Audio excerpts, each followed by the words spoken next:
الحمد لله نحمده ونستعينه ونستغفره ونعوذ بالله من شرور أنفسنا ومن سيئات أعمالنا من يهد الله فلا مضل له ومن يضلل فلا هادي له نشهد أن لا إله إلا الله وحده لا شريك له ونشهد أن سيدنا محمدا عبده ورسوله اللهم صل وسلم على سيدنا محمد وعلى آله وأصحابه أجمعين أما بعد فيا عباد الله اتقوا الله وأطيعوا إن الله مع الذين اتقوا الذين هم محسنون قال الله تعالى في كتابه الكريم أعوذ بالله من الشيطان الرجيم بسم الله الرحمن الرحيم واعتصموا بحبل الله جميعا ولا تفرقوا. Hürmetli din kardeşlerim, barşalarımızga da Allah'ın selamı, rahmeti hem bereketi bulsun. Allah subhanahu ve teala har kaysabızını da şu dünyada özünün rahmetine hem rizalığına nasip eylep, kıyamet gününde de özünün rizalığı bilen buleklesin idi. Muhterem Müslüman kardeşlerim, Assalamu alaikum ve rahmetullahi ve berekatuhu. Hürmetli cemaat, cümle namazı her birimiz için irlerimizge farz gamel. Onun öteleşinde de bilgili şartları hem tertibi var. Eğer de cemaat jıyılmasa ol gamel ötelmez hem dürüst bulmaz. İslam dininde her birimiz de Allah subhanahu ve teala'nın emrin ötevinin tiyişliğini anlayımız. Aşul gamel başkarılsın için cemaat gerek. Şu uğrunda Allah subhanahu ve teala bizge dinimizde tırmışta cemaatinin ne kadar mühim ikenligini ko'rsatadi. Cuma namazının asılda el-cum'atu sözü yata. Yani birleşu, birdem cemaatli bulu diğerini anlata.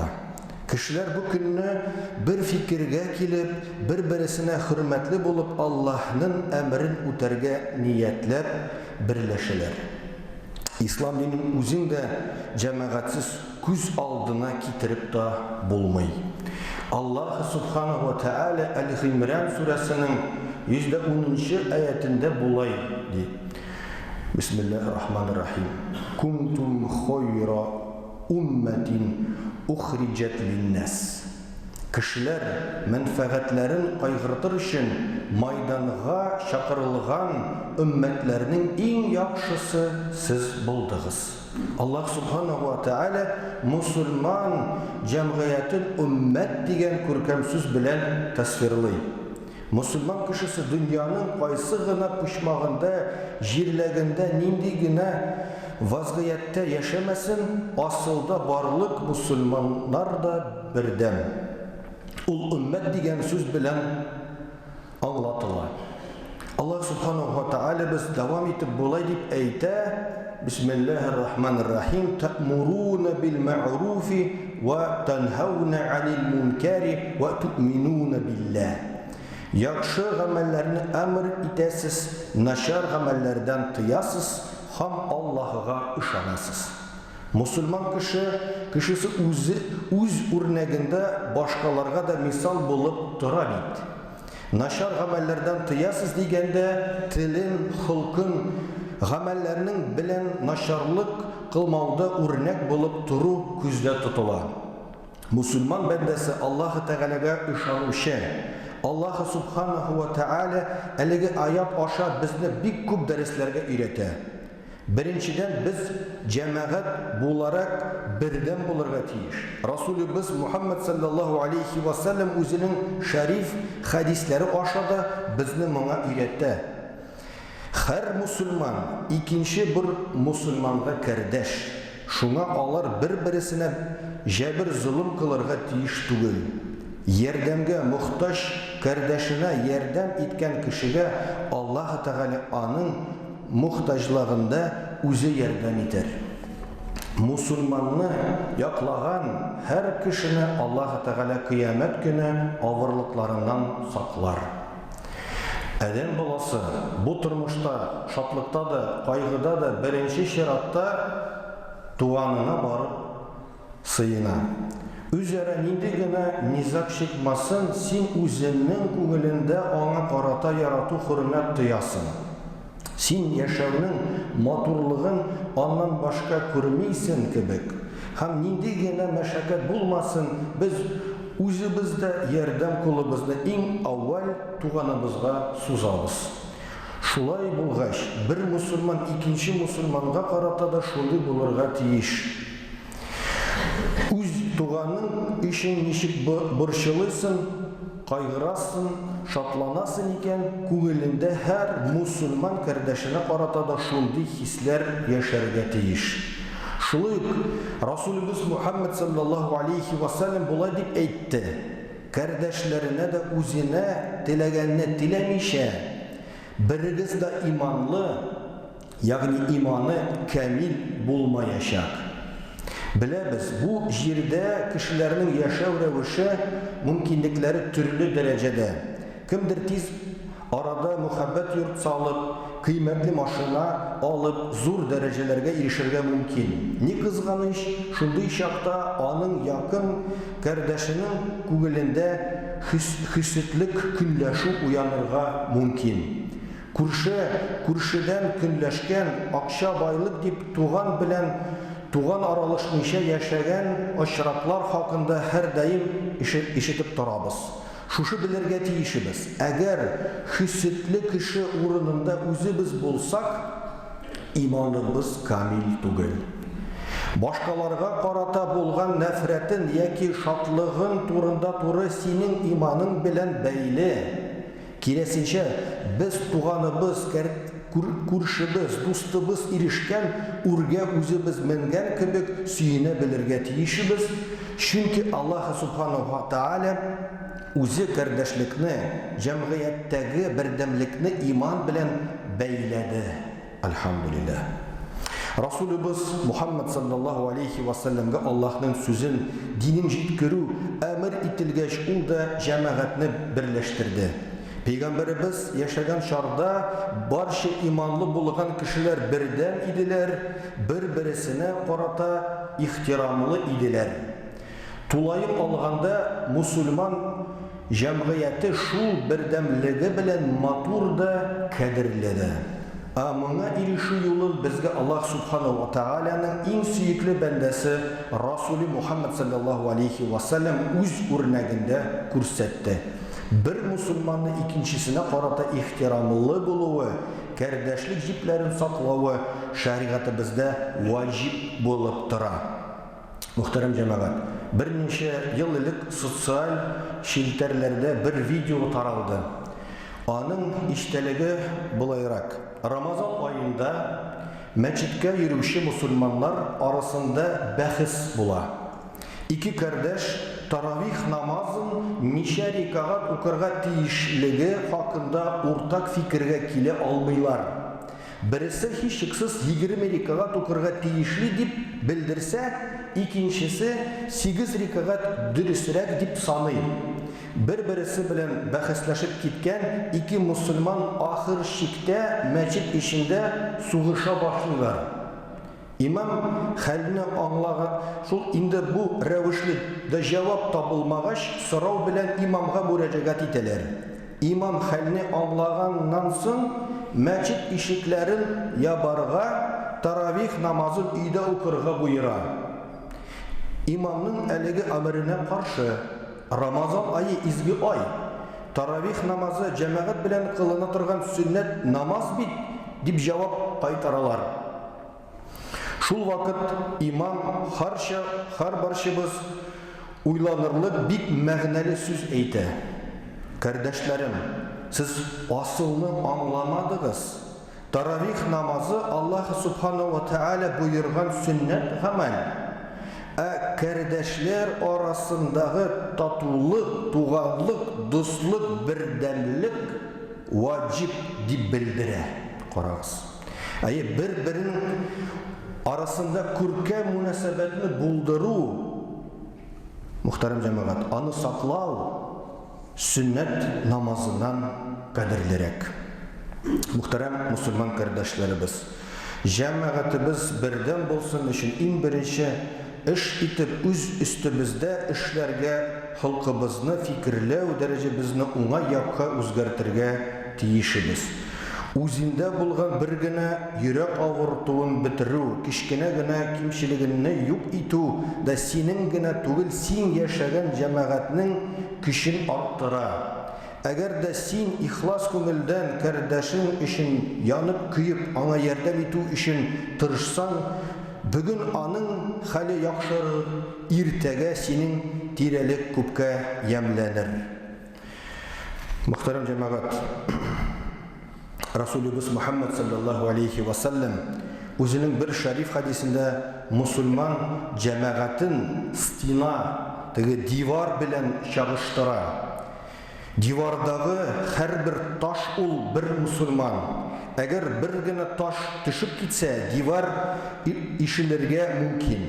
Моңа юл куймас өчен безгә бер-беребезгә ныграк ябышырга, Пәйгамбәребезнең тормыш рәвешен яшәү үрнәге итеп алырга кирәк.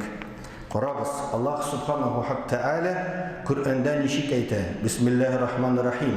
Вa'тасиму бихаблиллаһи җами'ан ва ла тафарраку. Барыгыз бергә Аллаһның арканына, китабына һәм диненә ныклы ябышыгыз һәм аерылмагыз. Бер-берегез арасында дуслыкны, бердәмлекне булдыру өчен тырышыйк. Төрле фиркаларга бүленү өчен сәбәпләр тудырмыйк. Кирәсенчә, күз алдыбызга Расулыбыз Мухаммад саллаллаху алейхи ва саллям мәхәлләсен китереп карыйк. Алар бер-берсе өчен утка да, суга да кирергә әзер торганнар. Алар өчен аерым кайгы да, аерым шатлык та булмаган. Бер кардәшнең иңнәренә төшкән сынауның авыр йөген бергәләп күтәреп җиңгәннәр. Аллаһ субханаһу ва тааля берсенең малын арттырса, иң беренче кардәшләре белән бүләшергә күнеккәннәр. Безнең өчен моннан да зуррак гыйбрәт була аламы? Мөхтәрәм җәмәгать, начар хәбәр яшен тизлеге белән тарала ди халкыбыз. Бүген интернет заманында бу бигрәк тә актуаль. Әгәр дә берәр кардәшебез хакында начар хәбәр килеп ирешсә, ышанмыйк. Мондый чакта Расулыбыз Мухаммад саллаллаху алейхи ва саллямның киң таралган, барчабызга мәгълүм хадисенә таяныйк.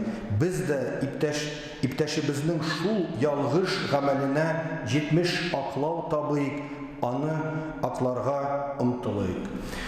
Мөхтәрәм җәмәгать, альхамдулиллахи раббил алямин, Аллаһ Всевышнему Аллаху, милосердие и забота друг о друге среди мусульман норма взаимоотношений, потому как пророк Мухаммад саллаллаху алейхи ва саллям, описывая мусульманскую общину, сравнил ее с организмом, в котором недомогание одного органа отражается и на остальных бессонницей и лихорадкой. Мөхтәрәм җәмәгать, это должно быть не просто коллективная солидарность, да, а должна быть взаимная любовь и милосердие, без которых наша вера не считается полноценной. Вот один из аятов Корана, да, такой основополагающий, очень важный. Аллах субханаһу ва тааля говорит: Бисмиллахир-рахманир-рахим, вa'тасиму бихаблиллахи җами'ан ва ла тафарраку. Крепко держитесь за верфь Аллаха, все вместе, и не разделяйтесь. Вот в аяте употреблено слово хабль, то есть верфь, веревка, канат. Это слово в арабском языке используется обычно в отношении договора, обязательства, надежности. Верующие держатся все вместе за веревку, канат, когда им тяжело, сложно, когда, скажем образно, вокруг неспокойно, бушует шторм, и их может выбросить за борт или сбить с ног. Все иное, помимо Божьего каната, может отсоединиться, отпасть оказаться не столь надежным. Аят призывает находить в Коране и в Сунне то, что нас объединяет. Нас, то есть мусульман, верующих людей, людей в целом. Находить и практиковать те коранические принципы и ценности, которые делают акцент именно на объединении усилий в созидательном, в чем спасение как для каждого индивидуально, так и для общества в целом. Мухтарам джамаат, пророк Мухаммад, саллаллаху алейхи вассалям, сказал: мусульманин является братом мусульманину, не притесняет его и не бросает в беде. Кто помогает брату своему в решении проблемы, поддерживает в меру своих сил.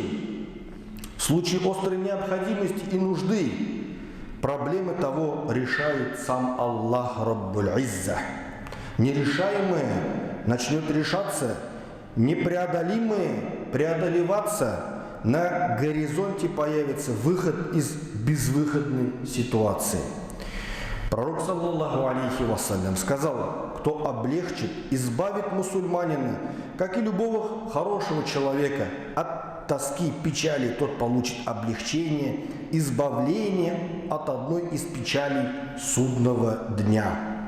Мухтарам джамаат, хадис призывает к бескорыстной взаимопомощи, без паразитизма и заявлений «ты должен», «вы обязаны», призывает к тому, чтобы члены семьи или общества вместе брали на себя ответственность за решение материальных и моральных проблем, проявляли солидарность в благом и праведном. Пусть Аллах Раббуль Изза поможет нам в решении этих дел, ведет нас праведным путем. Мухтарам джамаат, небольшое объявление. 23 и 24 августа в пятницу после Джумуа, 23 и в субботу 24 с 9 утра состоится социальная ярмарка на уличной площадке мечети Ярдем. Желающие смогут приобрести вещи по недорогой цене, тем самым внести свою лепту в осуществление социальных и благотворительных проектов фонда Ярдем. Прошу принять участие, приходите. Баракаллах. Аля инна ахсаналь калями ва абля низам калямуллахи л-малики л-азизи л-аллам. Кама каля Аллаху табарака ва та'аля фил калям. Ва иза кур'a аль-Кур'ану фастами'у лаху ва анситу ла'аллакум турхамун. А'удhu билляхи минаш шайтанир раджим. Бисмиллахир рахманир рахим. Инна дина инда Аллахи л-Ислам.